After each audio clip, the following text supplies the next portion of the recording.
ଜଗନ୍ନାଥ ଆପଣମାନଙ୍କୁ ପ୍ରଜ୍ୟୋତିଷୱାଲକୁ ସ୍ୱାଗତ। ମହାଦେବଙ୍କର ପ୍ରିୟ ମାସ ହେଉଛି ଶ୍ରାବଣ ମାସ। ଏହି ମାସରେ ଭଗବାନ ମହାଦେବଙ୍କୁ ପୂଜା କରିବା ଅତ୍ୟନ୍ତ ସର୍ବୋତ୍ତମ। ଏହି ମାସରେ ଭଗବାନ ଶିବଙ୍କୁ ପୂଜା କରିବା ସହିତ କିଛି ଦାନ କରିବାର ମଧ୍ୟ ବିଶ୍ୱାସ ରହିଛି। ଏହା କରିବା ଦ୍ୱାରା ଜୀବନରେ ଖୁସି ସମୃଦ୍ଧି ମଧ୍ୟ ବୃଦ୍ଧି ପାଇଥାଏ। ହିନ୍ଦୁ ଧର୍ମରେ ଶ୍ରାବଣ ମାସର ବିଶେଷ ମହତ୍ତ୍ୱ ରହିଛି। ଶ୍ରାବଣ ମାସ ମହାଦେବଙ୍କୁ ସମର୍ପିତ ଏବଂ ଏହି ମାସ ସାରା ତାଙ୍କର ପୂଜା କରିବା ଦ୍ୱାରା ଅଶେଷ କୃପା ଲାଭ ହୁଏ। ଧାର୍ମିକ ବିଶ୍ୱାସ ଅନୁସାରେ ଶ୍ରାବଣ ମାସରେ କରାଯାଇଥିବା ପୂଜା ଏବଂ ଦାନର ଶୁଭ ଫଳ ମଧ୍ୟ ଜଲ୍ଦି ମିଳିଥାଏ ଏବଂ ମହାଦେବଙ୍କର ଆଶୀର୍ବାଦ ଆପଣଙ୍କ ସହିତ ସବୁଦିନ ରହିଥାଏ।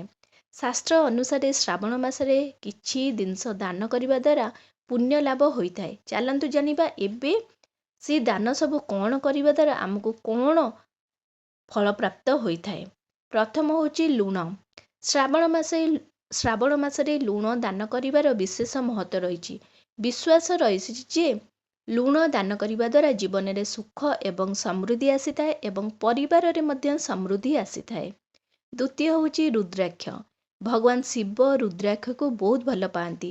ଶାସ୍ତ୍ରରେ ବର୍ଣ୍ଣିତ ଅଛି ଯେ ରୁଦ୍ରାକ୍ଷକୁ ଭଗବାନ ଶିବଙ୍କର ଅଂଶ ବୋଲି ବିବେଚନା କରାଯାଏ।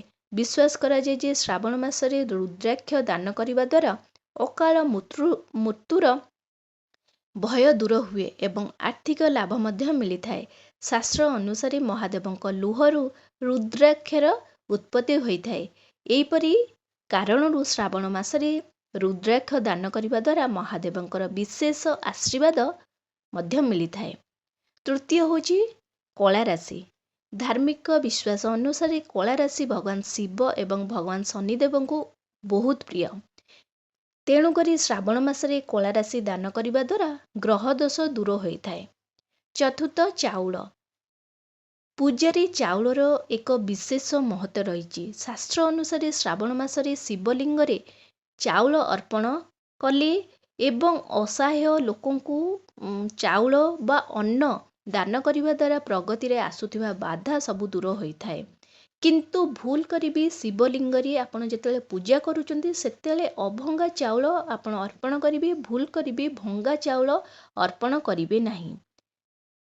ଶେଷରେ ଆଉ ଗୋଟେ ଜିନିଷ ଦାନ କରାଯାଏ ଶ୍ରାବଣ ମାସରେ, ତାହା ହେଉଛି ରୂପା ବା ଚାନ୍ଦି। ଧାର୍ମିକ ବିଶ୍ୱାସ ଅନୁସାରେ ଯେଉଁମାନଙ୍କ କୁଣ୍ଡଳୀରେ କାଳସର୍ପର ଦୋଷ ରହିଥାଏ ସେହିମାନେ ଶ୍ରାବଣ ମାସରେ ରୂପା ଦାନ କରିବା ଉଚିତ। ରୂପା ଦାନ କରିବା ଦ୍ୱାରା ଏହି ମାସରେ ଆପଣ କାଳସର୍ପର ଦୋଷରୁ ମଧ୍ୟ ମୁକ୍ତି ପାଇପାରିବେ। ତା ବ୍ୟତୀତ ଯେଉଁମାନଙ୍କ କୁଣ୍ଡଳୀରେ କାଳସର୍ପର ଦୋଷ ନାହିଁ ସେମାନେ ମଧ୍ୟ ରୂପା ବା ଚାନ୍ଦି ଆପଣ ଦାନ କରିପାରିବେ। କାରଣ ରୂପା ବା ଚାନ୍ଦି ଆପଣ ଦାନ କରିବା ଦ୍ୱାରା ଆପଣଙ୍କର ସନ୍ତାନ ପ୍ରାପ୍ତିର ଯୋଗ ମଧ୍ୟ ଆସିଥାଏ। ଏହିପରି ନିୟମ ରହିଛି କିଛି ଭଗବାନ ଶିବଙ୍କର ଏହି ଶ୍ରାବଣ ମାସରେ ଦାନ କରିବାର। ତ ଆଶା କରୁଛି ଭିଡ଼ିଓଟି ଆପଣମାନଙ୍କୁ ବହୁତ ପସନ୍ଦ ଆସିଥିବ। ଯଦି ଆସିଛି ତାହେଲେ ଏହି ଚ୍ୟାନେଲକୁ ଜଲ୍ଦି କରି ଲାଇକ୍ ସେୟାର ସବସ୍କ୍ରାଇବ୍ କରିଦିଅନ୍ତୁ। ନମସ୍କାର।